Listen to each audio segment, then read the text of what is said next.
morning, everybody. Welcome back This is Morning Announcements with Olivia and Mr. I. Today is Thursday, May 27th. Did you know that the 27th is National? Great Popsicle Day. Oh, I'm liking what I'm seeing there, Olivia. Do you have to keep it on the screen that long? Of course I do. Oh, okay, thank you. And Celebrating Tape Day. Olivia, Yes? why would they have a national day about tape? Well, maybe George Washington needed tape to be able to fix all of the soldiers' bruises. I don't know. I don't know. I like the tape dispensers, but hey, happy tape day, everybody. Hey, Mr. I. Hey, Olivia. I'm going to give you 3 hints to what's on the menu, and you're going to have to guess what it is. Hints. Oh, this is better. I don't have choices now. Okay, I'm ready. The first one is cheese. Cheese. Oh, cheeseburger, cheeseburger, cheeseburger. The second one is bread. Red. Oh, Bread. bread. Cheeseburger, cheeseburger, cheeseburger. And the third one is sauce. Oh, yeah. There's a special sauce on the cheeseburger, so it's got to be cheeseburger. It's pizza. I'm sorry, Mr. I. Have a great day, everybody, and thank you for having another episode of What's for Lunch Trivia. Can't wait to stay with you for the next 2.5 weeks to embarrass Mr. I. Just kidding. Yeah, I get asked all the time, what's for lunch? Oh, well, you know what? There's always next week. All right, you have an inspirational quote for us today, Olivia? I do.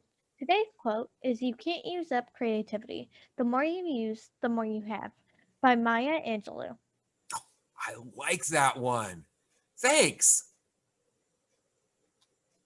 Hey, I'd like to give a shout out today, along with my friends Mrs. Rasmus and Ms. Hurd. We'd like to give a shout out to the students who ride Route 6 and Route 7 for cooperating and showing such great patience waiting for the buses after school. Nice job, everybody. Keep up the great work. Happy birthday to you. Happy birthday to you. Happy birthday, dear. Happy birthday to Jace in Mrs. Sweeney's class and Ava in my class. They share birthdays with actor Paul Bettany. Well, who's this actor Paul Bettany guy, Olivia? He's Vision. That's right, Vision. Actress Lily Rose Depp. Actor and author Chris Colfer. And former Secretary of State Henry Kissinger. Happy birthday, Jason Ava. Happy birthday. Oh, more birthdays, Olivia? Whose birthday's on Saturday? Well, on Saturday, we have the birthday of Deshaun. He's in Miss George's class. Deshaun celebrates a birthday with Carmelo Anthony, the 35th president of the United States, John F. Kennedy, and actor and entertainer Bob Hope. Happy birthday, Deshaun. Happy birthday. What about Sunday, Olivia? Oh, on Sunday, we have a lot of birthdays. We have Khaleesi in Mrs. Barnaby's class, Sonny in Mr. Anderson's class, and that's the Sonny who does Life on the Beach with Sonny on the news. Cassie in Mrs. Rasmus's class, and Kate in Mr. Eisminger's class. Whoa, man, we're going to have to buy lots of birthday presents, Olivia. They share a birthday with this man, voice actor Mel Blanc. You might not know the face, but you definitely know some of his cartoon characters like Bugs Bunny. And also NFL Hall of Famer Gale Sayers. Happy birthday, gang. Happy birthday. And happy birthday to the kid with a birthday on Monday, Adriana in Miss Burnaby's class. What famous celebrities does Adriana share a birthday with, Olivia? Adriana shares a birthday with Colin Farrell, Normani, And actor and film director Clint Eastwood, as well as actress and model Brooke Shields. Happy birthday! happy birthday. Yeah, it's time for our Friday feature interview, Olivia. Mr. I, Yeah. it's not Friday, it's Thursday. Oh, yeah. I'm sorry, old habits. So today, Grayson is going to continue his interview with Sonny Patel. You'll remember that Sonny worked on the landing of the latest Mars rover, Perseverance. So here's Grayson with Sonny. How many total years of college did you have to attend to do your job? Let's see. 1.5, 2.5. So 6.5 years. Yeah. I'm also attending my master's right now, so that's going to count towards 7 years. So yeah, I can definitely say your education does not stop while you're working, if you choose to pursue it. What is your current occupation and what does it entail? I work as a financial database analyst. So currently I look at not just financial records, but I also look into marketing records, behavioral patterns of a consumer market base.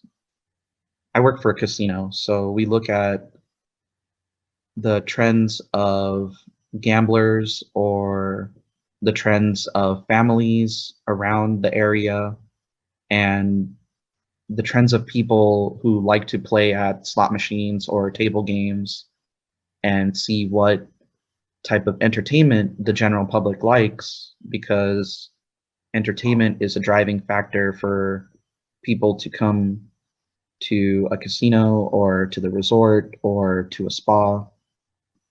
There's a certain atmosphere that needs to be provided for people to enjoy themselves. And what can a casino offer so that they follow that same trend line of, oh, they're providing entertainment, we should go and enjoy that entertainment. And aside from doing that kind of behavioral analysis, I look at financial records as well as technical records. So anything that has to do with reporting or charting any department of the casino and how well they're doing, whether it's a promotion or just the individuals and their marketing habits, or the slot machines, are they performing well? Or are we in the financial department performing well? Stuff like that. What do you like most about your job? I get to be behind a computer all day. Yeah. No, I actually, I like the math that I do. I like the fact that the computer makes all the calculation portions easier for me, but I definitely enjoy the fact that I'm using statistics that I never thought I would use after finishing my math program, and I'm reapplying it, reinstituting these basic concepts and ideas towards actual people now, and the statistics make sense. So it's just really cool that I'm reinforcing a foundation that I learned, and it's providing real world results that drive marketing and financials for this casino, which is really cool. And then I'm also theoretically looking at stuff too to even see if we can build it from scratch. So I'm somewhat doing some research and development, but there's no like tangible development to it. It's development on a computer. You're just going to see it in charts and graphs, which I still think is pretty cool. So that's what I like about it. What's the most exciting thing to happen during your career? Well, it was prior to having my career. I got to work with the Department of Defense and Jet Propulsion Laboratory. And at the time, we didn't know what project we were working on. We just knew the project names. And Project Perseverance and Project Artemis were two of the projects that I got to be a part of. And the idea was we wanted to create thermal shielding for entry, descent, and landing. And all it was, it's a big fancy name, but you need to make a big giant cylindrical sheet of metal. When dropped from one atmosphere into another, it doesn't burn up upon entry, and whatever's inside or on top of that sheet of metal doesn't get damaged. And even though the professors dumbed down the project, it still took 15 to 1,800 students and professors and graduate students to really research and develop such intricate tools and methods to understand entry, descent, and landing from research that was done in the 60s, the 70s, the 80s. And that took about 2.5 years. Some of the research I got to do was solar cell research, which solar cells are a battery source that run off of solar energy. So I got to learn about that. I got to learn about metal fabrication and how do you fabricate metal, which took a lot of chemistry. I relearned chemistry, which was one of the hardest things for my brain to grasp. And the last thing we did was optimization for solar panels. Optimization is just a fancy word of what's the most exact and best usage of our parts to produce this solar panel for my case. So we were optimizing a solar panel. And so we had to figure out what was the best and most efficient way to build that. And then after I got my career, I think it's already been a little over a month, but our first project landed on Mars already. So that was like really exciting. So knowing that 4 years ago, I started this project with a group of 1,800 students, grad students, and professors, and this robot made it to Mars, landed just fine without any issues, was like a really cool endeavor. So yeah, unfortunately I was at work, so it's kind of hard to like be excited about it. Yeah.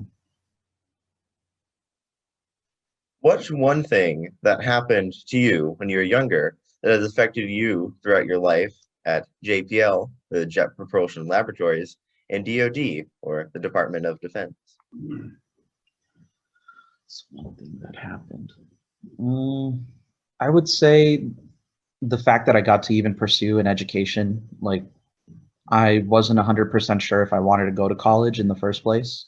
I liked learning, and it was really great to pick up a book and just read something and have it make sense. But I always found science to be the hardest subject. But whenever I picked up a math book, it was like the easiest thing I could do. And the more I would study math or learn math, it was just easy to pick up.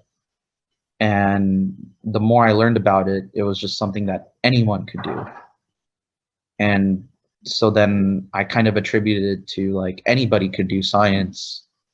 And if you're willing to learn math or take time to just even do a few problems and practice and do that repetition, you can reproduce that same work that's been done for thousands and thousands of years. And it's just like this universal language that once you read, once you practice and just do over and over, it just becomes easier. And like I said, anybody could do it, anyone. And it's not selective.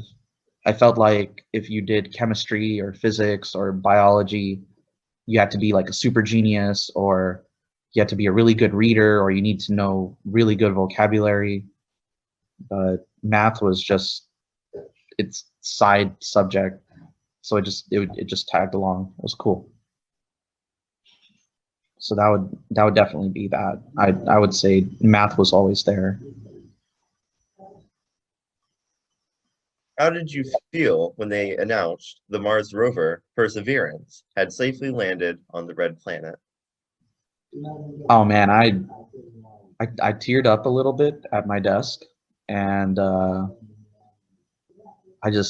was just an amazing experience. Like I think I was on YouTube listening to them talk about the 12-minute connections, and the parachute dropped and parachute ignited, everything's good, booster rockets were engaged, and I was just following through, and I was just like, oh, this is great, this is cool. I wish there were photos. And then all you do is you hear touchdown confirmed, and midway through the process your heart's like beating faster and faster as each step they're like, this happened, and then once you hear we have touchdown, it's like everything, like time slows down, and you just feel like, okay, there's like a big sigh of relief. It was very enjoyable. Like I said, I teared up. I was just like, wow, we did something so cool. And that's just like the first step towards something else. So very exciting. Yeah. What was it like waiting for touchdown during the 7 minutes of terror?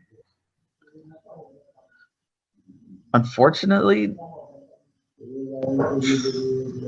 it was more like the last 2 or 3 minutes where I was like nervous, but prior to that I was just working. I could remember I had the video running in the background, and I was just doing analysis, and then finally they are talking about Perseverance entering the atmosphere, and then I was just like, okay, cool. And then they jettison the heat shield. That's when I got nervous, because I was like near the last 3 minutes of the communication, and I was just like, oh man, the important stuff's happening, I got to pay attention.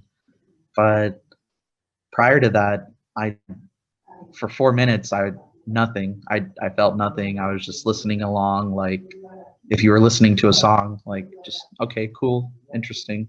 But then your favorite song comes on in the last 3 minutes, so then you're like singing along with it. So yeah, that's how I felt. What parts specifically of the Perseverance project did you work on, and can you go into detail? So the two things that I worked on were the Ingenuity drone. Like I said, I studied the solar cell battery, and the idea was, what could we do to improve the lifespan of a solar cell battery, or is there any research and development that can be done to improve the drone's flight capability? And then the other part of the project was the heat shield. We designed a heat shield for entry, descent, and landing. So whenever something's coming into our atmosphere, there's a lot of friction between the atmosphere and the physical object entering the atmosphere. That friction causes a lot of heat.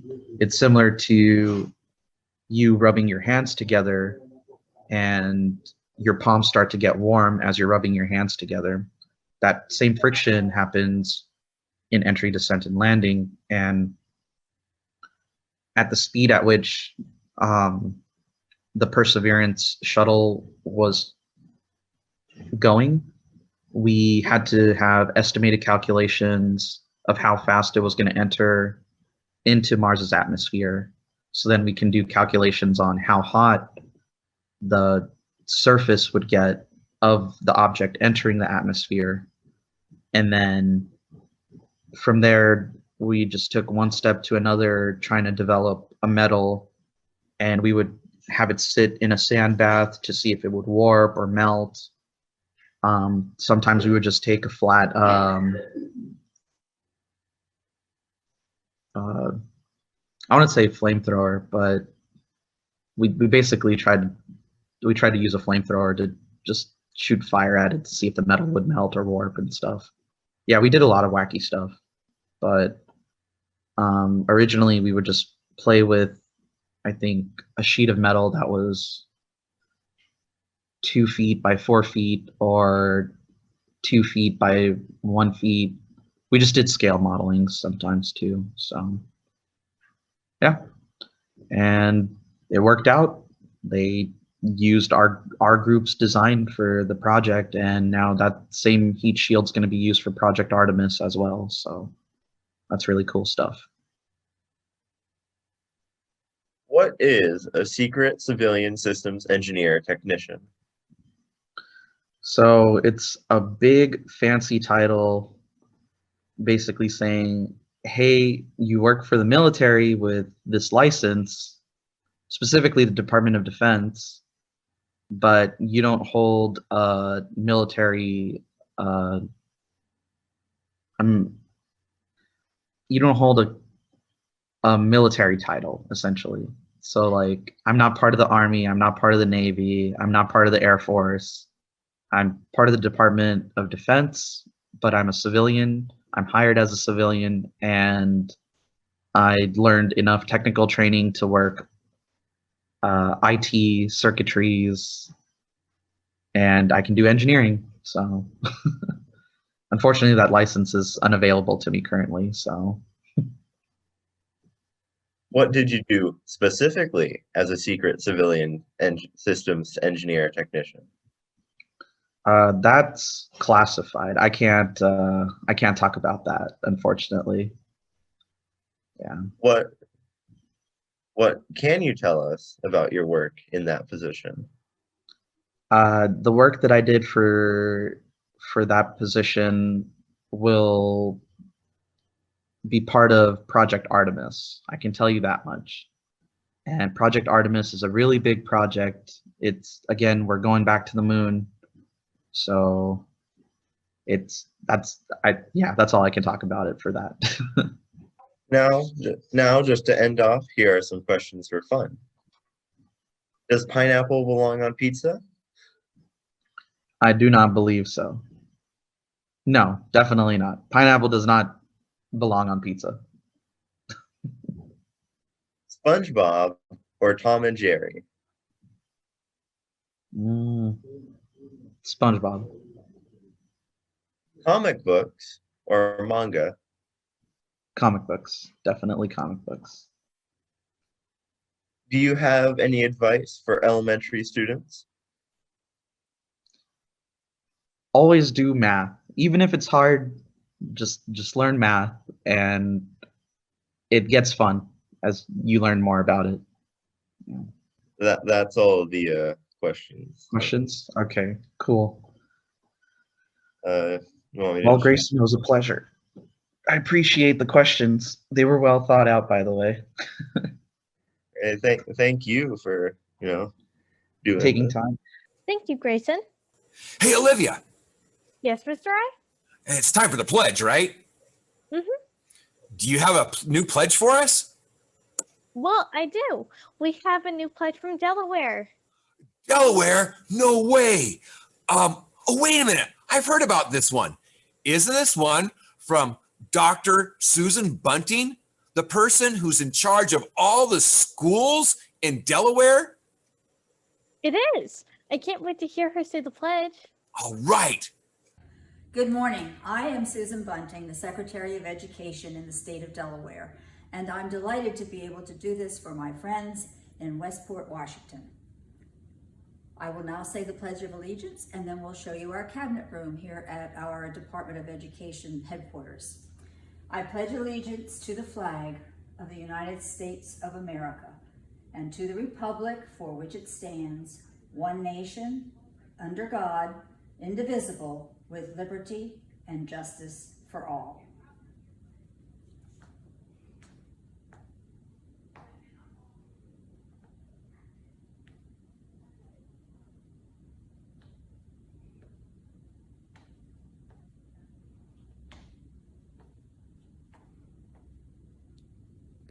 Thank you. Thank you, Dr. Bunting. Thank you very much for taking the time out of your busy day to help us with this project. Olivia, do you have an updated map for us? I do. Delaware. Oh, where is it? It's that small red state bordered by Maryland and New Jersey. Oh, right. Boy, this map is getting filled up. How many more do we have to go? Well, we have 7 more states to go. We have Arkansas, Indiana, Iowa, Mississippi, Rhode Island, South Carolina, and West Virginia.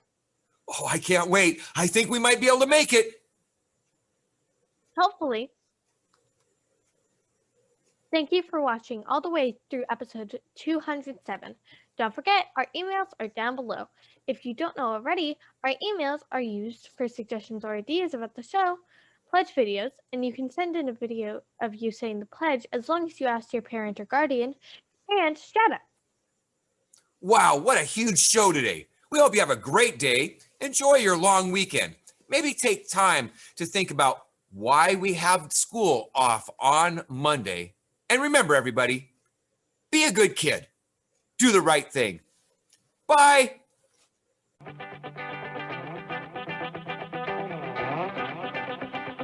Well, on Saturday's birthday, happy birthday to you.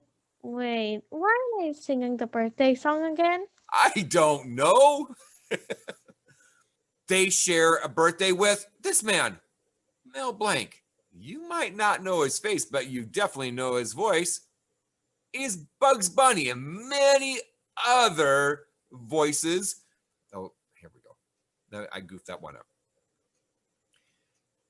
Hey, Olivia. Yes, Mr. I? We have a new pledge today from another state. That was awful.